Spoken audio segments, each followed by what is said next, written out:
This video is about the caregiver archetype, and if you clicked on it, there's a good chance you already know which side of this you're on. You're either the person everyone calls when things fall apart, or you were raised by one. Either way, you learned something early, that love has a price, and the price is you. You've seen her face 1,000 times. She's Marmee in Little Women, holding 4 daughters together while her husband is at war and never once asking who's holding her. She's Mildred Pierce, working double shifts, building an empire, all of it for a daughter who despises her for it. She's Abuela in Encanto, who built a miracle out of grief and then crushed her own family trying to protect it. She's Cersei Lannister, the caregiver's shadow taken to its logical extreme, whispering, "Everything I do for my children," while burning a city to the ground. Hollywood loves her, award shows love her. They call it strength, they call it grace. The Greeks had an older word. They called her Demeter, the goddess who fed the world and starved the moment her daughter disappeared. Not because she lost a child, because she lost the only reason she had permission to exist. If you stay until the end of this video, you'll understand why giving feels like breathing to you, and why stopping feels like dying. In your nervous system, it registers as death. And you'll see something most people never talk about: what the caregiver's love actually costs the people she loves. Not someday, right now, in the room where you think you're helping. Jung called her the caregiver, the 4th archetype in the individuation sequence. Innocent, orphan, warrior, then this. Which means she's not where the journey begins, she's where it stalls. The first 3 archetypes move you forward. You trust, you grieve, you fight. The caregiver is where you stop moving and start earning your right to stay. That's a specific wound, and it has a specific origin. Somewhere before memory, your nervous system learned a rule. Connection is conditional. You exist when you're useful. You disappear when you're not. And the terrifying part, the part no one will say to your face, is that this rule worked. It kept you safe. It kept you loved. It built a life that looks from the outside like generosity. We're going to crack that open with the oldest caregiver story ever told: a mother, a stolen daughter, and a famine that brought the gods to their knees. Not because it's a beautiful myth, because it's a diagnostic map of exactly where this architecture breaks. Here's how the story goes. Demeter was the goddess of the harvest, not a gentle title. She was the reason anything grew: wheat, fruit, grain, all of it. Her. Take her away and the world starves. She knew this, the gods knew this, and for a while, that was enough. She had one daughter, Persephone. And if you want to understand the caregiver, you need to understand what Persephone was to Demeter. Not a child, a mirror.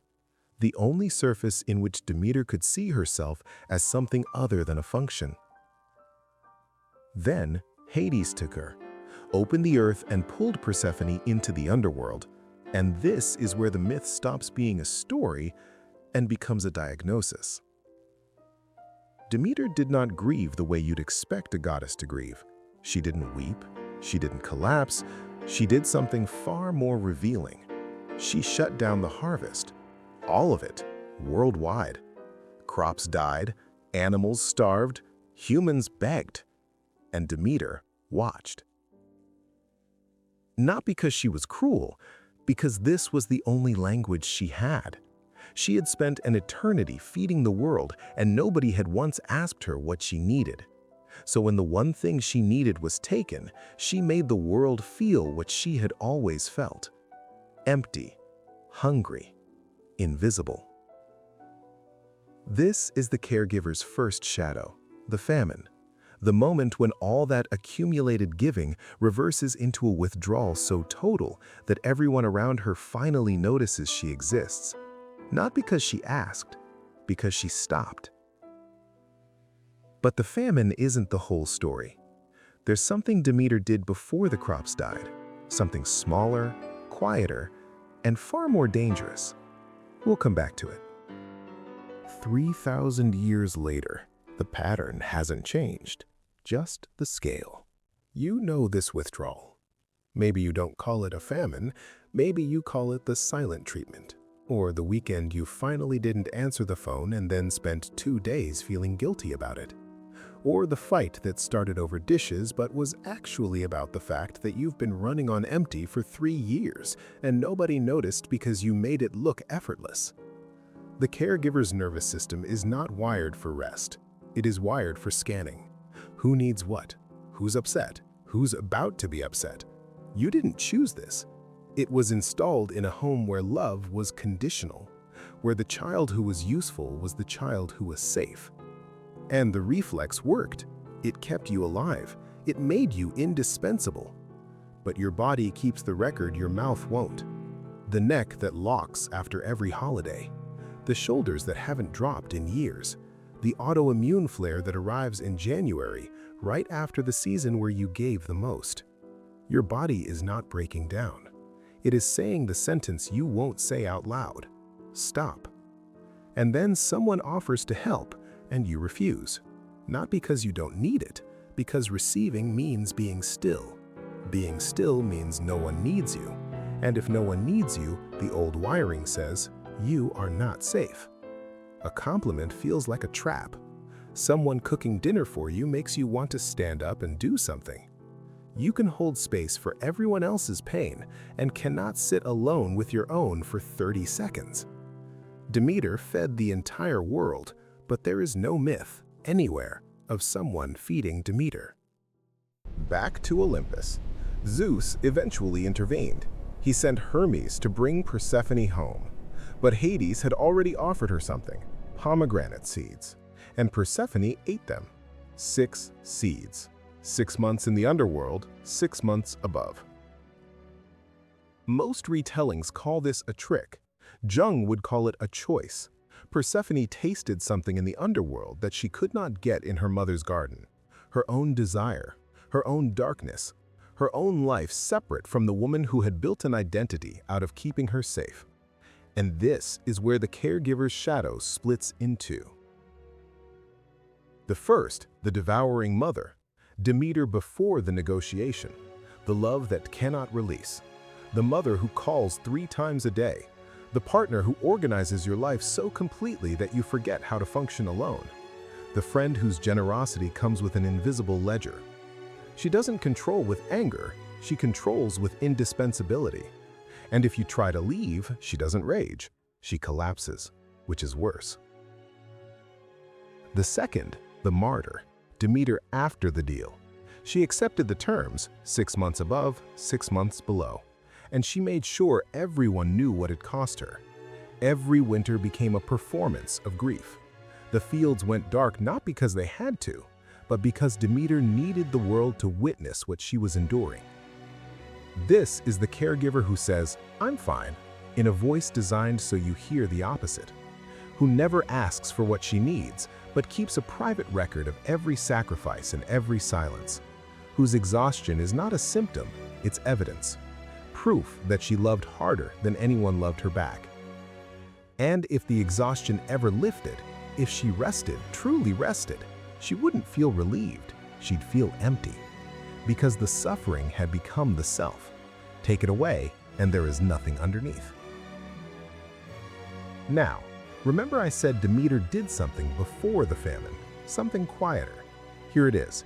She disguised herself as an old mortal woman and wandered into the house of a human king. They gave her a job, nursing their infant son. And every night, in secret, Demeter held that child over divine fire, trying to make him immortal, trying to replace what she had lost with something she could never lose again. A woman so terrified of loss that she would burn a child to keep him.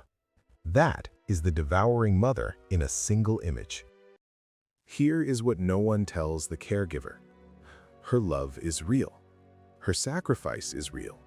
And it is costing the people she loves their ability to grow. A child raised by a devouring mother doesn't learn autonomy, she learns guilt. Every step toward independence feels like betrayal. Every boundary she draws triggers the image of her mother's face falling. And she carries that face into every relationship, every job, every moment where she is about to say no and her body tightens before the word arrives. And then she chooses a partner. Not randomly. The caregiver is pulled almost magnetically toward the man who needs fixing. The emotionally unavailable one who is almost ready for closeness, but never quite there. The addict, the brilliant wreck, the one everyone else gave up on. She looks at him and feels something click into place. Not passion, not desire, but recognition. Here is someone who needs me. Here is where I make sense. And for a while, it works. She manages, she organizes, she remembers his appointments, finishes his sentences, absorbs his moods. She becomes so good at it that neither of them notices the moment she stops being his partner and becomes his mother. But the body knows. The erotic dies, quietly, without a funeral. Because a mother-child dynamic cannot hold desire. You cannot want someone you're responsible for. You cannot be wanted by someone who has handed you the keys to his entire life. And now, one of three things happens. He stays and becomes the eternal boy. Jung called it the pure eternus, the man who never fully arrives into his own life because someone is always arriving there for him. He is not lazy, he is not broken, he has simply never been allowed to meet his own failure because she stands between him and every fall. He grows smaller inside the relationship while she grows more tired. They live in the same house. One manages, the other exists. Both are lonely. Or he gets angry, not at her, at the invisible cage. He feels it before he can name it, that her care is not trust, that every meal she cooks without being asked, every bill she pays before he sees it, every emotion she smooths before he can feel it is a message. You cannot handle this. And his anger confirms her story. I give everything, and this is what I get. Or, the cruelest version, he heals. She fixes what was broken, and he walks. Not to hurt her, because the man who no longer needs saving has no reason to stay with the woman whose love was built on saving him. He goes to someone who doesn't need him to manage him, someone who simply wants him. And the caregiver is left with the deepest wound of all, proof that she was never loved, only needed. And now she isn't even that. The caregiver's shadow doesn't destroy with cruelty, it destroys with devotion. And that is what makes it invisible, to her and to everyone around her. This is what the beginning of this video promised you, the cost that nobody names. Not because it's hidden, but because it looks exactly like love. There's a detail in the myth that most retellings skip. When Persephone returns from the underworld, Demeter reaches for her, and Persephone lets her. But something has changed. Persephone has eaten from the fruit of the dead. She has been somewhere her mother cannot follow. She has become someone her mother did not make. And Demeter has a choice: hold tighter or let the girl keep what she swallowed. That is the only question the caregiver ever has to answer. Integration doesn't look like less love. It doesn't look like boundaries drawn in straight lines, and it doesn't look like the version where she finally puts herself first. It looks like Demeter standing in a field, watching her daughter walk back into the dark for 6 months, and choosing, for the first time, not to let the world starve while she waits. Give, release, return. Not a transaction, a season. The caregiver's love was never the problem. The problem was that she couldn't let it breathe. You learned early that love has a price, and the price is you. But Demeter's story doesn't end with the famine. It ends with the Eleusinian mysteries, the most sacred rites in the ancient world. What she lost, what she endured, what she finally released, it became the foundation of how the Greeks understood death and return. Not because the pain went away, because it found a place to live that wasn't her body. Now you see it. It has a name. What you do with that, that's yours.